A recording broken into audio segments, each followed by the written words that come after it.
Rob, and this is my super cool, what I'm calling, Reverend Daredevil prototype.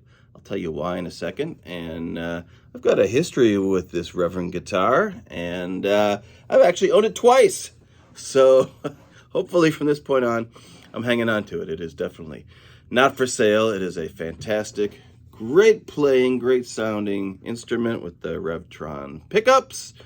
Kind of an SG looking shape. They made another version later on. I think it's called the Sensei, and similar guitar, but this is the Daredevil. A little bit different in the way the body's cut and the way it looks. I think what it's made out of. I think this is solid mahogany.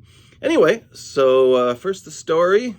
I bought this hanging up on the wall at Guitar Center. I think it was in Greensboro, North Carolina, and I paid the princely sum of $400 for it.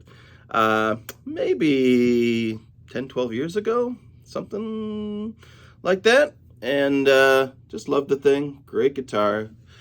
Played it out a lot live. And then you know how it goes. I had a few more and, needed a few bucks. This one had been sitting around or whatever. So I sold it. I'm trying to remember where I sold it. Maybe eBay or Reverb or something or other. Anyway, no. I sold it. I took it back to Guitar Center and sold it there. And that was it. That was the end of it. So I thought it was gone. And of course, as you do, started thinking about it, started regretting that I had sold it because, like I said, it is a prototype and kind of a rare one-off. So I was wondering where it was. So a few years ago, I went back on the Facebook Reverend group and I said, hey, I posted a picture. I had this guitar or whatever. Within about 5 minutes, the guy who owned it, who was in Michigan at the time, said, oh, I've got it. You want it back? So I think I paid $550. So inflation, you know how it goes. So yes, I have owned this twice, but it is just a super, like I said, super sounding, super playing guitar. And why is it a prototype? Well, if you look on the back here, and I notice I just rubbed off some of that Sharpie or whatever. So I guess I shouldn't touch it after this long. I figured it would be set, but maybe not. So when you buy the Reverend, of course, you get that guy Zach who puts the serial number on there, which he did. And then the second time it went back to their shop, Daredevil RT Custom, in 2011, he wrote that on there again. Locking tuners, by the way. Nice locking tuners, nice medium shaped neck. Not too thin, not too thick.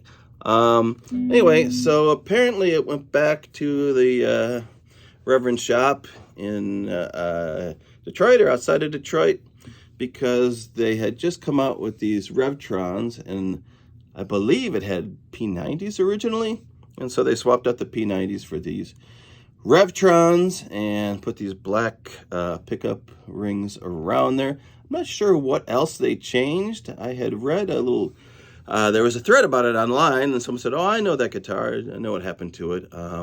Possibly they weren't normally painted this green color. I don't think it's been repainted, so that probably is not true. But in any case, maybe at the time this green color was rare, and they swapped out the pickups. I'm not sure if they did anything else. It's possible they did the machine heads and changed them.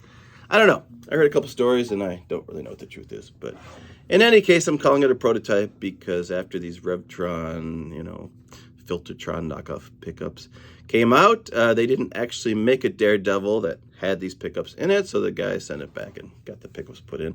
That's about it. So nothing too extreme. Anyway, like I said, a nice slab of mahogany. It's a nice, really sparkle, mint green finish, still in pretty good shape. A couple chips or whatever, the normal stuff. With the normal Reverend controls, I believe this is bass cut here. This is treble cut. And volume, here we are. In the bridge position. That's with the bass cut, doesn't make much of a difference. We'll go to the rhythm, the neck here. And if you just drop off a little bit of that treble, it really does sound nice.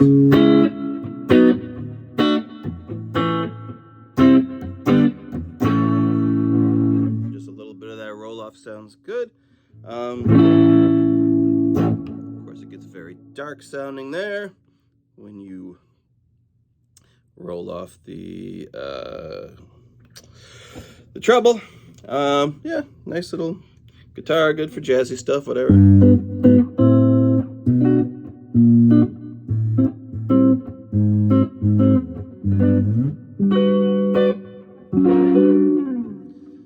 And also good, of course, if you want to crank up the distortion. I'm using the little Super Champ X2 back there. Oh, I can't even see it, but great sounding little practice amp. I'm not playing in bands anymore and do not need all that horsepower, but yeah, this gets the job done.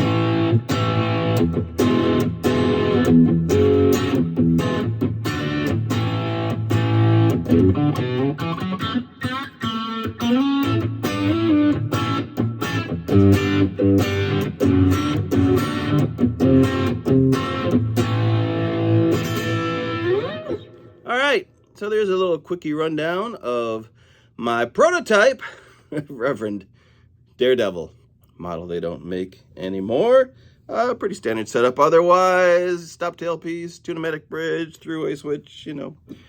Pretty much the standard deal for a Les Paul SG type guitar, but I love it. Not going anywhere. There she is. Alrighty. Keep on rocking and rolling. We'll see you later.